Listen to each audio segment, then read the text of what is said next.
Hi, this is a video on how to care for leopard geckos. It's probably going to be in two parts. Not quite sure yet, but it might take a while.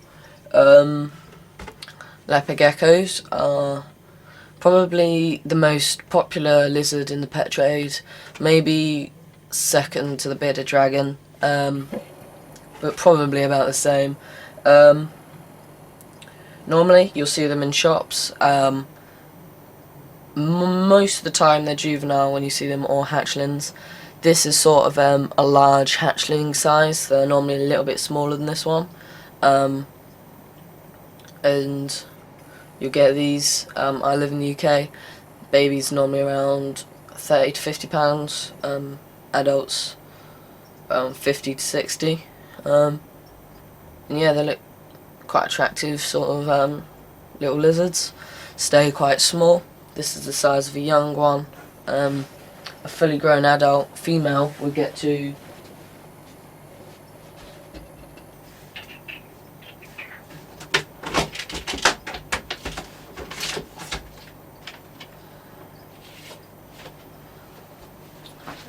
about this size. She's fully grown adult. About 2 years old maybe. She's got very bright yellow and not many not many spots. This sort of colour variation is very popular in the pet trade. Normally just sold off the same price as normals, but have a lot brighter yellow sort of colouring. Babies are normally very sort of jumpy. They don't like to be handled. This one's okay. This one's quite docile. My other one doesn't like to be handled. You know, you try and handle them. And it'll just run away. It'll make that noise which this one just made. I don't know if you just heard it. They'll also bite. But you know, the best advice I can give to you if you've got a gecko like that is just go straight in there and just grab it. If it bites you, it doesn't hurt. I've been bitten by these and you can't feel it. Only thing you got to bear in mind is their tails. Their tails can drop off. Not very easily, I don't think. None of mine have dropped their tails, but it does happen. There's many pictures on the internet if you just type in leopard gecko regenerated tail or something like that. I'm sure you get some pictures on Google Images. And yeah, so I put this one in this little tub I've got at the moment. Before getting one, you need to consider a few things. Can you care for this lizard for probably next 10-15 years? That's sort of the average they live to, because that is sort of the main thing. You don't want to be having it for a year and then just lumping it on someone else. You know, try and think what's best for the lizard. Can you care for it? Also, do you have enough money to buy everything that it needs? Because there's no point in getting it if you can't afford to look after it, because then, you know, the gecko doesn't deserve, you know, to be looked after badly. They deserve the best life they can get. I mean, they're already in captivity, and that's no good for them. I'm sure they'd rather be in the wild. So you must, you know, think you give them the best sort of upbringing you can. They're going to need sort of a large faunarium at that sort of size. That's the one that has the thing on there and the little bit. Little tip I would give out is to cover half of it with the masking tape, black masking tape. For the warm side, it keeps the heat in better, so it makes it a lot easier. So once you've got them, in the UK these are about £10-12. Don't know how much that is in the UK. Don't know how much that is in America. I'm sure some people will be able to work it out. For substrate, I use tile. Tile. It looks nice, looks quite natural. Very safe and doesn't really cost much. This is the sort of tile you can get at like hardware stores and stuff. You can cut it with scissors. It's quite flexible. If it gets warm, you just put it on a heat mat. It will get warm, get quite flexible. You can cut it with scissors. So yeah, I cut that myself. Other substrates you can use: newspaper, which everyone knows what newspaper looks like. Greaseproof paper, you can use that as well. Sand,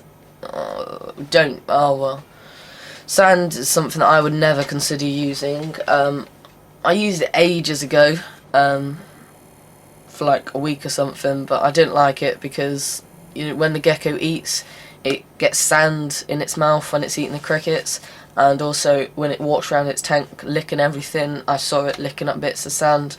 And what they do is they lick up all this sand, and the sand gets stuck in their stomachs, and then they get impact, and they lose their appetite and they just die. So why risk it? There's no point. If you can get stuff like tar that just looks nice, what's the point in using sand? So definitely don't use sand for juveniles and hatchlings. With adults, you can use it, but it's still dangerous, but not as bad.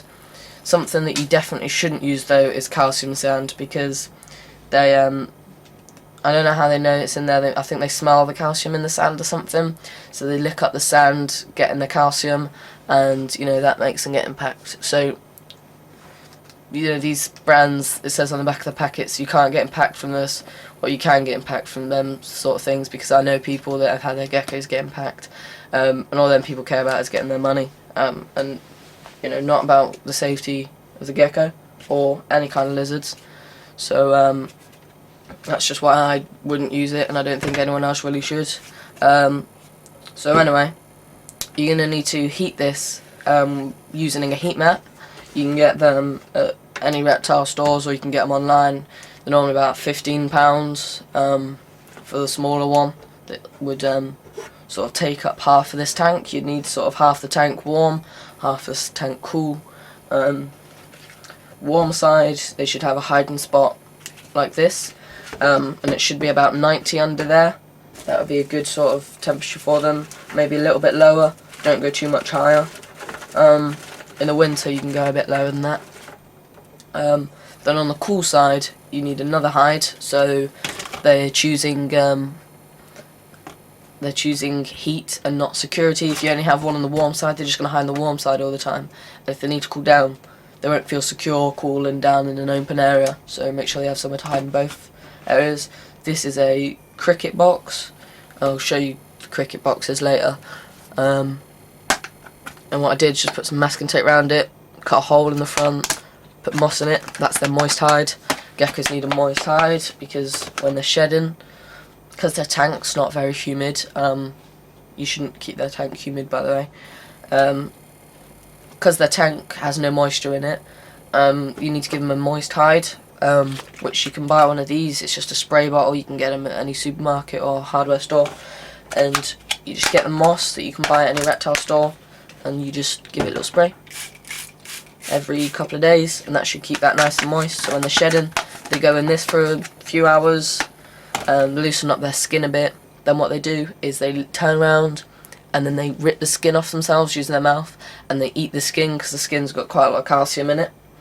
So yeah, that's sort of the shedding part sorted out. Need a water dish, obviously. They need to drink. Put that on the cool side, not the warm side, because it'll evaporate and make the tank humid if it's over the heat mat. And also a calcium dish.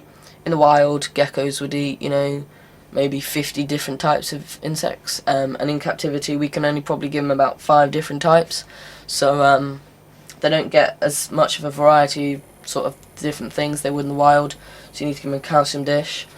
I'll go through calcium in the next part, so go over to part 2 now, where this will be continued, and I'll show you some more gecko keeping tips. So cheers.